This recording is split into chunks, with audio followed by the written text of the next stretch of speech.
YCP గుండాయిజాన్ని చూసి భయపడకండి. మనం ఉన్నాం.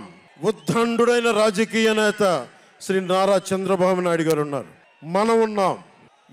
ఈరోజు చెప్తా ఉన్నా, వచ్చే 45 రోజుల ఎన్నికల్లో వైసీపీ గుండాలకి, వైసీపీ క్రిమినల్స్కి ఈ జెండా సభ నుంచి హెచ్చరిస్తున్నా. మీరు మా సభల మీద కానీ, మా నాయకుల మీద కానీ, తెలుగు తమ్ముళ్ళ మీద కానీ, జనసేన సైనికుల మీద కానీ, వీర మహిళల మీద కానీ, తెలుగు మహిళల మీద కానీ, సామాన్య ప్రజల మీద కానీ వైసీపీ గుండాలు దాడి చేస్తే, భయపడితే, బెదిరిస్తే నేను ఈ రోజున మీకు మాటిస్తున్నాను, వైసీపీ గుండాలకి మక్కెలిరగొట్టి మడత మంచంలో పెడతాం, మర్చిపోకండి. వీళ్ళిద్దరికీ అధికారం కావాలంట. పవన్ కళ్యాణ్కి చంద్రబాబుకి వీరిద్దరికీ అధికారం కావాలంట. ప్రజలకైతే ఏమన్నా మేలు చేయటాకైతే కాదు, ప్రజలకి మేలు చేయటానికి కాదంట. జగన్ని, జగన్తో ఉండే వాళ్ళని దాడులు చేయటానికి,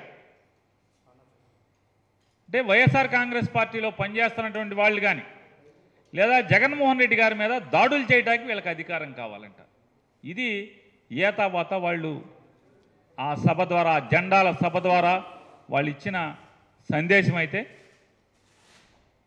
కనీసం 2014 నుంచి 19 దాకా చంద్రబాబు నాయుడు, పవన్ కళ్యాణ్ ఇద్దరి ప్రభుత్వం ఇద్దరూ కలిసి అధికారంలో ఉండగా రైతులకు, మహిళలకు, విద్యార్థులకు, నిరుద్యోగ యువతకు, బీసీలకు, ఎస్సీలకు, ఎస్టీలకు, మైనార్టీలకు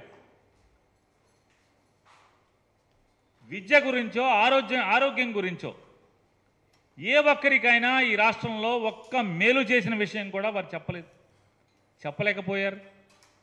ఈ రాష్ట్రానికి 5 ఏళ్ళు అధికారాన్ని ఇస్తే, పవన్ కళ్యాణ్కి, చంద్రబాబు నాయుడు గారికి ఇద్దరికి కలిసి అధికారాన్ని ఇస్తే ఒక్కటంటే ఒక్కటి ఈ రాష్ట్రానికి మేలు ఏమన్నా చేశారంటే ఒక్క మాట కూడా చెప్పలేకపోయారు.